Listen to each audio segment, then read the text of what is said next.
Hello, and welcome to the premiere episode of The Bridge, a show where we delve into transformative stories and powerful community voices that bridge our understandings and connect us deeper to each other's experiences.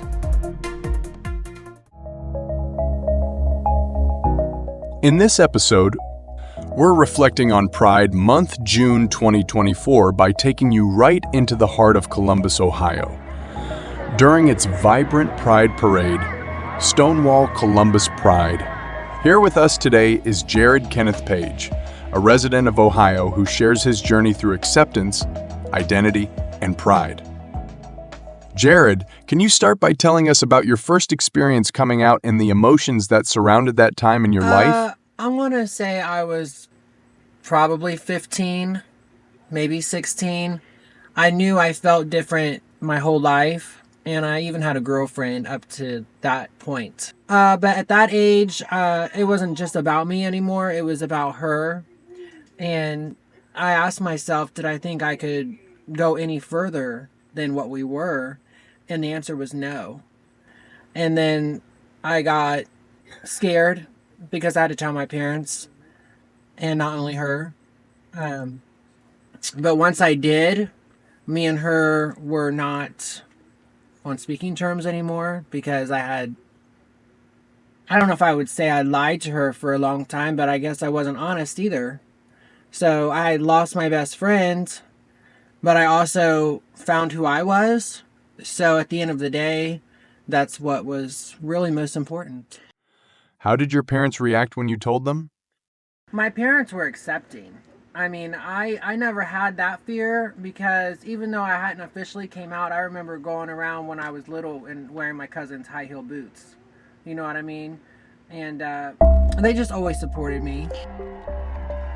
I played with dolls growing up, you know what I mean? And I liked having my nails painted, and I liked wearing the boots, as I said. So, I mean, I've always been this way.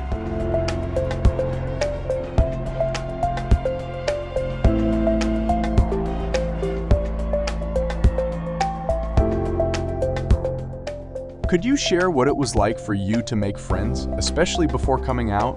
No one knew I was gay, and it was extremely hard to make male friends, especially, just because of how I came off and how people perceived me, my mannerisms, the way I spoke, the way I make hand gestures. I mean, you can't hide it unless you're intentionally trying to hide it. And I never really was trying to hide it. I was just who I was. And I had to come to terms with who that was, but making friends was hard. Jared, you've mentioned the importance of Pride events. What changed for you attending your first Pride at 18, and how do you find it now, years later? Pride is very important. I've been, 2012 was my first year. I was 18, and here I am 12 years later, and it's just been amazing. Every year my confidence grows. I feel more of who I am, and I feel like that projects onto others, and they feel like they can be themselves. Oh my God, I have endless friends now. As an adult, it's 100% different from when you're a kid and you're trying to grow up and you're trying to learn who you are and fit in a certain group. Now, as an adult, I don't care to fit in. With societal shifts over the years, particularly regarding LGBTQ rights, have you noticed changes at the Pride Parade? I didn't see any protesters this year. I didn't see people with signs. I didn't see groups of people quoting the Bible. There's nothing wrong with reading the Bible. My first Pride, there were groups of people being held back by police. There were barriers, and there were barriers of people just lined up as the parade was going down High Street, just shouting horrendous things. And you didn't see that. I didn't see that. It's completely different than what it was just a decade ago. Pride has gotten safer. And I know that feels like a big leap to say that because of the world we live in, but you think just 10 years ago, gay marriage wasn't legal. So you've had all these things that have happened that have pushed boundaries and opened things up.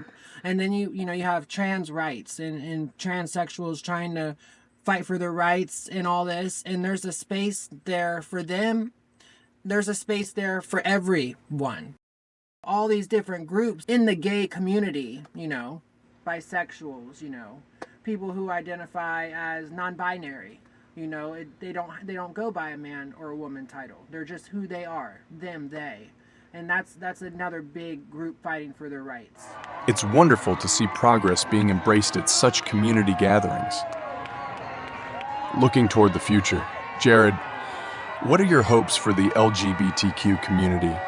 Things to do in the future is to not become complacent and to feel like, okay, well, we did enough. We have some rights. No.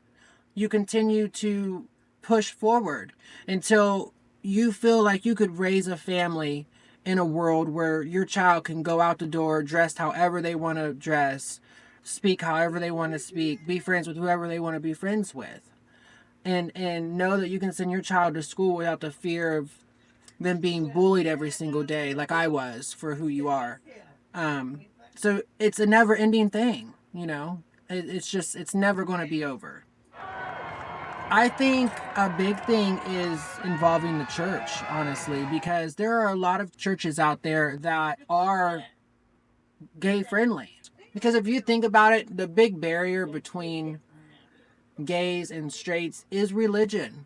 And that's wrong. I don't feel like you should place religion on someone.